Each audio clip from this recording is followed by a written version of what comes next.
All right, let's jump right into this explainer. Today, we're looking at how organizations are taking complex compliance frameworks and basically turning them into a high-stakes digital fortress to protect their AI models. We hear all this hype about what AI can do, but right now, we're focusing entirely on its vulnerabilities and the systematic controls you absolutely need to keep these powerful systems locked down. But before we start pouring the concrete for our defenses, we really need to ask ourselves, what's actually at risk if someone breaches the perimeter? Because we aren't just talking about your typical data leak where a spreadsheet accidentally ends up online. If an AI model is tampered with, the literal decision-making engine of your organization is compromised. And if that sensitive training data gets out, you're losing proprietary knowledge and completely violating user privacy.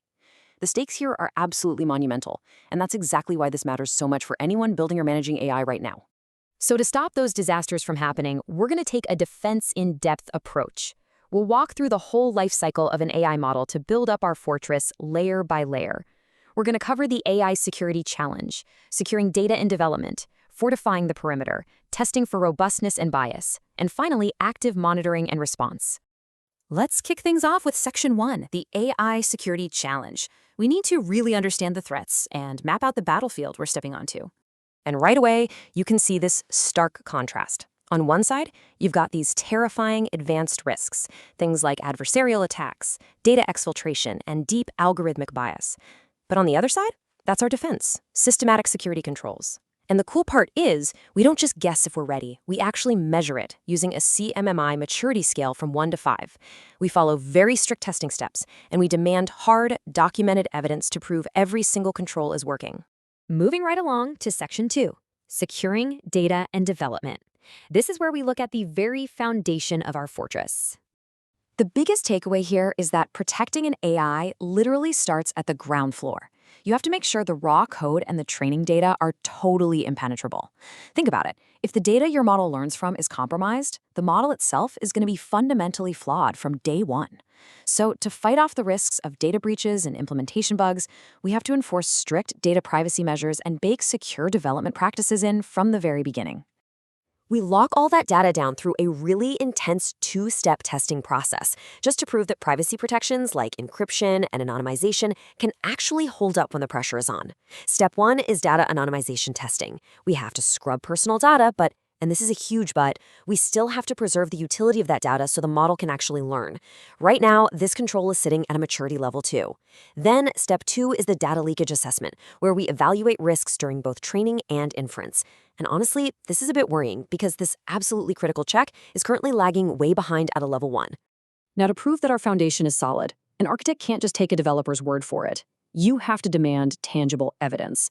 We're talking secure code review reports, static code analysis results, and version control logs. But the really powerful tools here are the cryptographic hashes of the model versions. These basically act as a unique digital fingerprint for every single iteration of the model. If a malicious actor alters even one single parameter, that hash changes, and we are immediately alerted. It's pretty brilliant. All right, Section 3, fortifying the AI perimeter. The foundation is set, so now it's time to put up the walls and secure the gates. How do we do that? Well, we enforce strict least privilege access, we evaluate deployment setups, and we launch network penetration tests right at our boundary defenses. Now, least privilege simply means that a user or a system only gets the absolute bare minimum access they need to do their job. It massively reduces the chance of someone unauthorized getting anywhere near the models. We also go over the deployment setup with a fine-tooth comb to catch any misconfigurations before anything goes live. But check this out, because this highlights a really common trap. We've got incredibly strong level 3 locks on our doors, making sure user roles are strictly defined. But our network penetration testing, that's all the way down at level 1.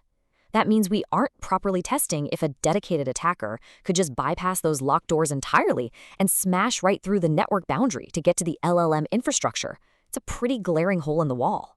Let's jump into Section 4, testing robustness and bias. We built the walls, now we absolutely have to stress test them from the outside. This brings us to one of the most advanced techniques in our arsenal, and it's actually operating at a really high level 4 maturity. It's called adversarial attack simulation. Basically, we are intentionally injecting chaos into the input data just to see if the AI breaks. We feed the language model these carefully crafted perturbations. Think of them as highly complex trick questions or corrupted data points to see if we can force the model to ignore its own safety training or spit out malicious results. And because we run these simulations constantly, our defense here is super sharp. But here's the thing, physical and digital security aren't everything. We also have to look closely at the model's outputs for any signs of bias. Right now, this vital control is sitting at a level 2. Think about it. An AI could run flawlessly from a technical perspective, but if it starts skewing predictions against specific demographic or socioeconomic groups, that is a massive failure. We absolutely have to actively test for these biases to make sure outcomes are fair and demand the detailed reports to prove we're actually putting in the work. The contrast on our scorecard here is frankly fascinating. Our routine automated vulnerability scanning is only a level 2. But when we simulate real-world attacks using intense red team exercises, we max out at a level 5 maturity. Let's just process that for a second. The automated tools doing the daily sweeps are pretty basic right now. But when we bring in the human experts, the red team, to launch sophisticated attacks on the LLM infrastructure, we are absolutely killing it. We are phenomenal at fighting the simulated war, even if our daily automated perimeter checks are kind of lagging behind. Which brings us to Section 5, active monitoring and response.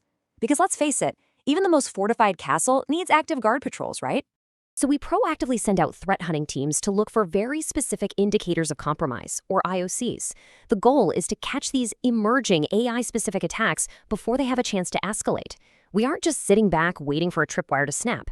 Our teams are actively feeding in threat intelligence, which is at a strong level 4 maturity, by the way, and proactively sweeping the system, hunting for the subtle little footprints attackers leave behind when they target an AI.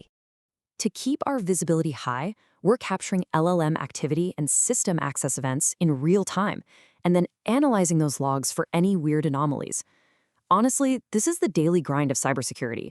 We're tracking who's talking to the LLM, what system events are triggering, and who is touching the data. Then we comb through it all to spot potential threats.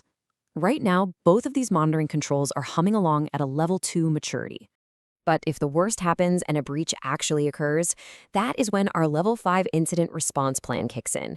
And this isn't just theoretical. It's backed by hard evidence from tabletop exercises and intense incident handling drills. We are definitely not making things up on the fly here. We've got meticulously documented response plans, and we test our effectiveness constantly. If that fortress wall gets breached, our response teams know exactly how to coordinate, step in, and neutralize the threat. Okay, let's take a step back and review the final scorecard for our digital fortress. We are incredibly strong at simulating attacks and responding to incidents, but we are severely lacking when it comes to data leakage checks, model verification, and bias assessment. Just looking at this, the contrast is wildly stark. We're rocking that level 5 maturity in red teaming and incident response. We are amazing at reacting. But the foundational stuff?